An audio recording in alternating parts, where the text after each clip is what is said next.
My name is Jay Vasquez, and I'm the Participatory Defense and Policy Coordinator at Communities United for Restorative Justice based in Oakland, California. At CURYJ, we dare to abolish the carceral system and dream beyond bars to close youth prisons and build youth leaders.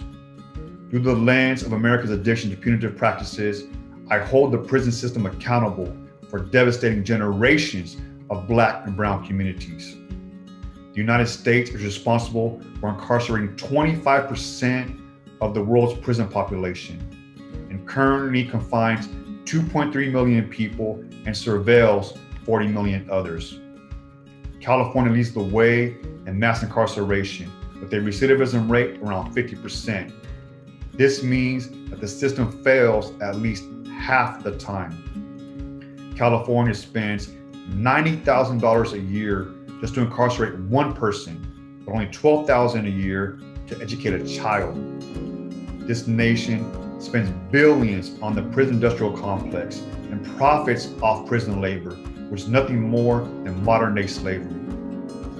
I fought for my freedom for 25 years in California's racially biased carceral system during the height of mass incarceration. At 16 years old, I was tried as an adult, sentenced to 31 years to life, and taxed with a $10,000 restitution fine. I'm one of the lucky ones. Many other children at the time were given life sentences without a possibility of parole. I was convicted during the super predator era, where politicians systematically passed one inhumane law after another and labeled children as monsters. Shackled in waist chains and leg irons, I was given a prison number and sent to a maximum security facility where stabbings and riots were the norm. One of the prison guards told me, "Hey youngster, do yourself a favor and hang yourself. You're never getting out of here." I felt like I was gonna die in prison. Many of the guards treated us like animals and went out of their way to harass us. The first killing I saw in prison was not committed by an incarcerated person, but rather by a prison guard shooting a man with a Mini 14 assault rifle during a prison fight.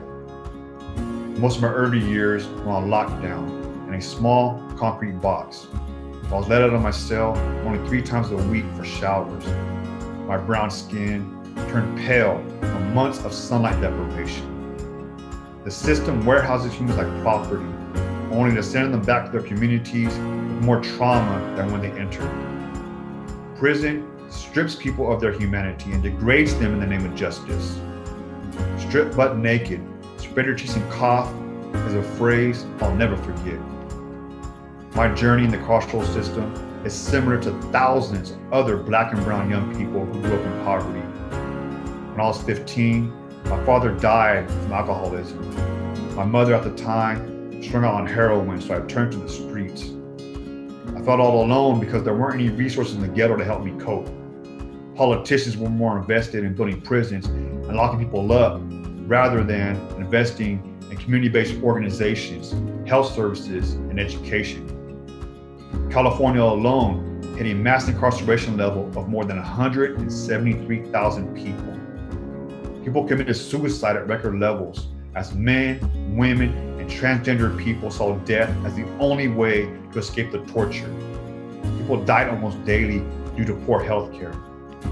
I was incarcerated during this whole time and experienced firsthand the effects of mass incarceration with little hope of ever getting out. From triple bunk beds to packing hundreds of people in gymnasiums due to overcrowding, these inhumane living conditions only added to the trauma I experienced as a child. Looking back on my incarceration, the lockdowns, solitary confinement, and psychological abuse, I wonder how I made it through. I didn't make it through unscathed. Upon release from prison, I was diagnosed with PTSD. I still suffer the effects of long-term confinement. I've experienced job and housing discrimination. I'm not allowed to vote, although I pay taxes. I'm not allowed to travel beyond 50 miles without written permission. In nearly 2 years, I've only been allowed to visit my family 3 times. The ripple effects of the carceral system extends far beyond its prison walls and will affect me until the day I die. On behalf of formerly and currently incarcerated people, their families, and communities, I charge the United States of America with. Strike one, kidnapping, theft of Black and brown people from their families and communities. Strike two, assault with great bodily harm and emotional trauma to thousands of generations of oppressed people at the hands of state violence. Strike three, generational genocide for the thousands who have perished behind prison walls and suffered the devastating effects of mass incarceration. I say 3 strikes and you're out. Guilty, guilty, guilty.